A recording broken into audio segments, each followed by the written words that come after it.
मेरे एडवाइज़र जनाब नासिर असलमानी साहब, कमिश्नर सेक्रेटरी फॉरेस्ट इकोलॉजी और एनवायरनमेंट डिपार्टमेंट मोहतरमा शीतल नंदा साहिबा, प्रिंसिपल चीफ कंजर्वेटर फॉरेस्ट जनाब सुरेश कुमार गुप्ता साहब, principal chief conservator forest wildlife जनाब सर्वेश राय साहब, secretary government tribal affairs department जनाब प्रसन्ना रामास्वामी साहब, हमारे डीडीसी धनसाल मोहतरमा शमीमा बेगम साहिबा, यहाँ पे हुकूमत के तमाम आए हुए अफसर हजरात, यहाँ पे स्टूडेंट्स और मोअज़्ज़िज़ ख़वातीन और हज़रात, आप सबको मेरे तरफ से अस्सलाम वालेकुम और आदाब।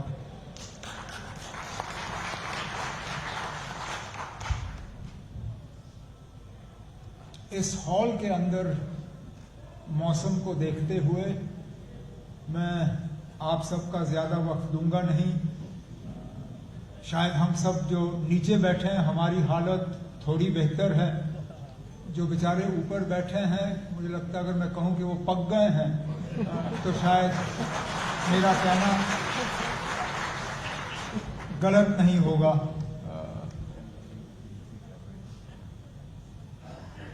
मैं बहुत अरसे के बाद यहाँ इस ऑडिटोरियम में आया हूँ और अब समझ में आया है कि इतना लंबा अरसा रहा क्यों उस यहाँ आने में, और आज शायद इस हॉल में अब हमें थोड़ी और बेहतरी लाने की ज़रूरत है, क्योंकि जो आज इस हॉल का हाल है मुझे नहीं लगता है साल के 3 महीने जो सर्दियों के रहते हैं शायद उस वक्त ये इस्तेमाल के लायक है। ये जो बाकी 7-8 महीने हैं ये फिलहाल तो हॉल इस्तेमाल के लायक है नहीं, लेकिन इसको दुरुस्त हम कर लेंगे। लेकिन इसी के साथ आज का जो ये प्रोग्राम रखा हुआ है उसी को इसके साथ जोड़ दूंगा। मौसमी हालात बदल रहे हैं और जो लोग ये कहते हैं कि ग्लोबल वार्मिंग जो है वो हकीकत नहीं है, ये मीडिया का एक बनाया हुआ शगुफा है, एक शोशा है, एक बहाना है। मेरी समझ में नहीं आता कि उनको दिखता क्यों नहीं है जो हमें दिखता है। मेरी उम्र अब 55 साल है, इतना भी नहीं, कम भी नहीं, ज्यादा भी नहीं, लेकिन मैंने अपनी जिंदगी में जम्मू कश्मीर के बदलते हुए मौसम के हालात देखे। बचपन में श्रीनगर में मुझे याद है जब घरों में पंखे नहीं होते थे, पंखों की जरूरत नहीं होती थी, आहिस्ता आहिस्ता पंखे आ गए। अब बड़ी बड़ी कोठियों में एसी लगे। अब श्रीनगर की बात छोड़िए, अब लोग गुलमर्ग और पहलगाम में पंखे छोड़ के एसी लगाना शुरू कर गए हैं। इस साल 37 डिग्री टेम्परेचर श्रीनगर में। कुछ ऐसे दिन थे जहां हमें लग रहा था कि श्रीनगर छोड़ के बेहतर होगा जम्मू आना, क्योंकि यहां पे 28, 29 और वहां पे 36, 37। लेकिन कहीं ना कहीं अगर ये हुआ तो उसके लिए हम कसूरवार हैं। हम इस चीज को भूल गए कि ये दुनिया जो हमारी है, ये धरती जो हमारी है, जो हमें विरासत में अपने बाप दादाओं से मिली है, हमें भी ये किसी के हवाले करना है। और क्या हमारी जिम्मेदारी नहीं बनती है कि जिस हालात में हमें मिला, अगर उसको अगर हम और बेहतर ना कर सकें तो कम से कम उसको और बिगाड़े तो नहीं। लेकिन हमने मान के चलिए जो बच्चे बच्चियां ऊपर बैल्कनी पे बैठे हैं, हमने इनके साथ धोखा किया है। हम जो इनके हवाले कर रहे हैं, तबाही करके इनके हवाले कर रहे हैं और इनसे कह रहे हैं कि हम तो फेल हो गए, अब आप इसको दुरुस्त करिए। क्योंकि हमने सोचा नहीं कि हमारे जो हम करते हैं उसके नताइज अगर आज नहीं तो कल परसों हमें दिखना शुरू हो जाएंगे।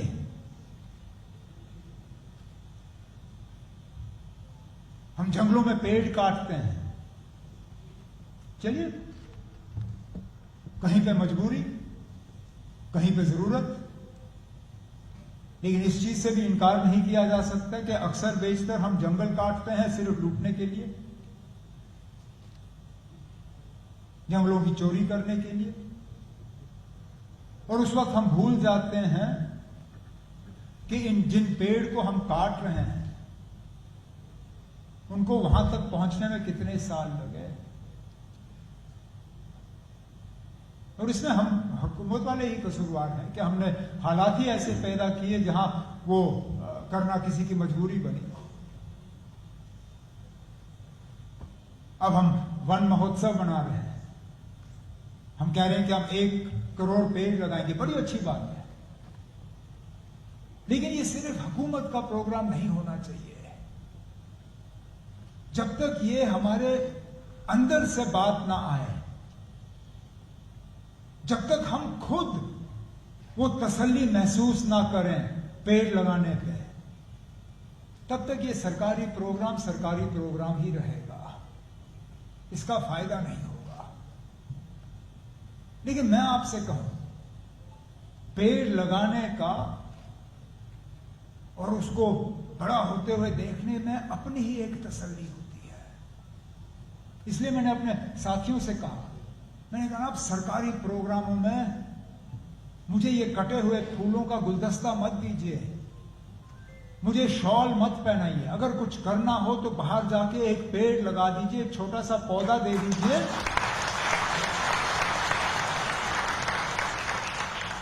मुझे उससे कहीं गुना ज्यादा तसल्ली मिलेगी। क्योंकि मैं बेशुमार शॉल इकट्ठे करता हूं। मैं नासिर से और जावेद राणा साहब से कह रहा था, इनकी भी वही हालत है, कमरे भर गए नाप शॉलों से। अब हम सर्दियों में ये शॉल इकट्ठे करके बांटना शुरू कर जाते हैं, क्योंकि अब और करे तो करे क्या ना, अब एक टाइम पे आप एक ही शॉल इस्तेमाल कर सकते हो। चलिए हफ्ते के 7 दिन अगर आप रोज शॉल बदलना चाहते हो तो 7 शॉल हो गए। ज्यादा से ज्यादा कभी किसी फंक्शन के लिए कोई अच्छा सा रखना हो तो 2-4 और, 8-10 शॉलों से ज्यादा आप करोगे क्या। और जो मैं कह रहा था, पेड़ लगाने में अपनी ही एक तसल्ली होती है। मैं आपको बताऊं, मैंने जम्मू कश्मीर में अपनी पढ़ाई नहीं की, मैं हिमाचल भेजा गया था मुझे। मेरा स्कूल भी वहां पहाड़ों में था और हमारे स्कूल के गेट के बाहर जो पहाड़ था वो बिल्कुल खाली था, कुछ नहीं था वहां पे, एक पेड़ नहीं। और फिर स्कूल का एक प्रोग्राम बना वहां पेड़ लगाने का। हमें लिया जाता था, हमें 4-5 पौधे दिए जाते थे और एक वो खुरपी। हम खुद वहां, यहां तो मुझे पेड़ जो है जमीन में लगा हुआ मिला, थोड़ी सी मुझे ऊपर से मिट्टी छिड़कनी पड़ी, थोड़ा सा पानी डालना पड़ा और मेरा काम हो गया। वहां पे तो सारा कुछ खुद करना पड़ा, पहले खोदो, फिर पेड़ डालो, फिर ठीक से मिट्टी डालो, पानी डालो। और उस वक्त मुझे लगता था मुझसे ये कराया क्यों जा रहा है। हमें थोड़ी सी मतलब नाराजगी होती थी, अब कहां ले जा रहे हैं हमें, पहाड़ के ऊपर ये काम करवा रहे हैं हमसे। लेकिन आज जब मैं वहां वापस जाता हूं, जो पहाड़ मेरे बचपन में खाली था, आज वहां पे घना जंगल जो है वो देखने को मिलता है। और आज मुझे इस बात का एहसास होता है कि उस जंगल में मेरे हाथ के लगे हुए 4, 8, 10 पेड़ जो है जरूर होंगे, उससे बहुत बड़ी तसल्ली मिलती है। हम फंक्शनों में रिबन काटते हैं, रिबन कटा गायब। हम फंक्शनों में वो संग बुनियाद लगाते हैं, रहा तो रहा, किसी ने हटा दिया तो पता भी नहीं चलता। लेकिन पेड़ लगा वो सिर्फ आज के लिए नहीं, कल के लिए नहीं, मेरे इस दुनिया को छोड़ने के बाद भी इंशाल्लाह वो पेड़ जो है वहां पे कायम रहेगा।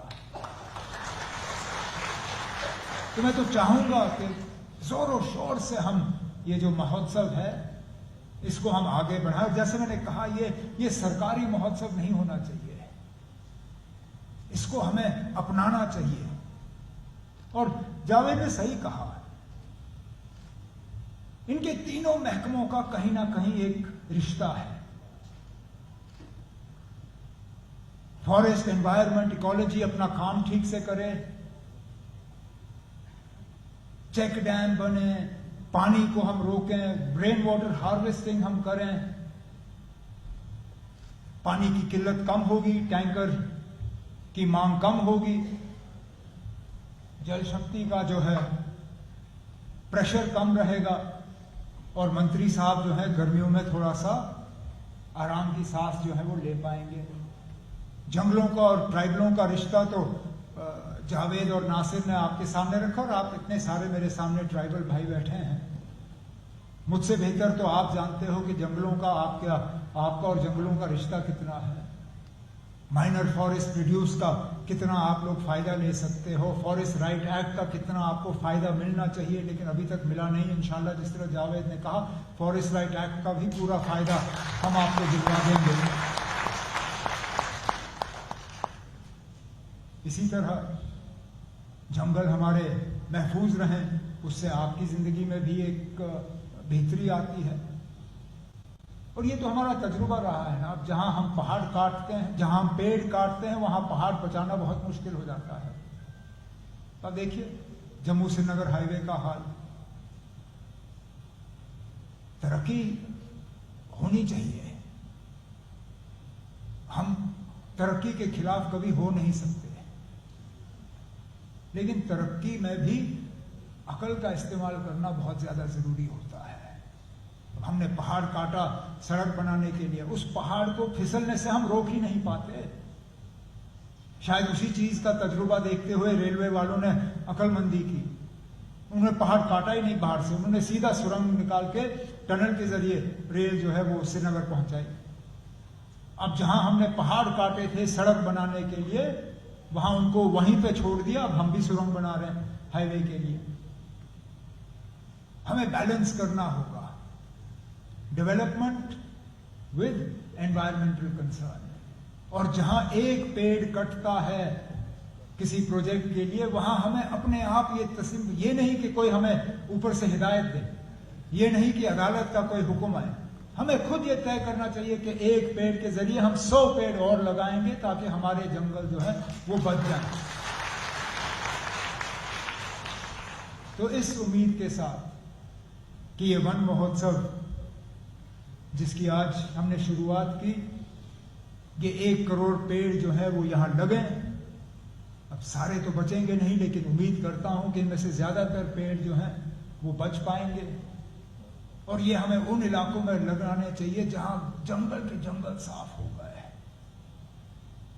मैं उन इलाकों का यहां नाम लेना नहीं चाहता हूं, लेकिन हम सब जानते हैं मेरा इशारा किन किन इलाकों की तरफ है जहां घने जंगल होते थे। आज अगर आप उनके ऊपर से गुजरे हेलीकॉप्टर या जहाज के जरिए, जो मुझे अक्सर बेशतर मौका मिलता है, खाली कटा हुआ।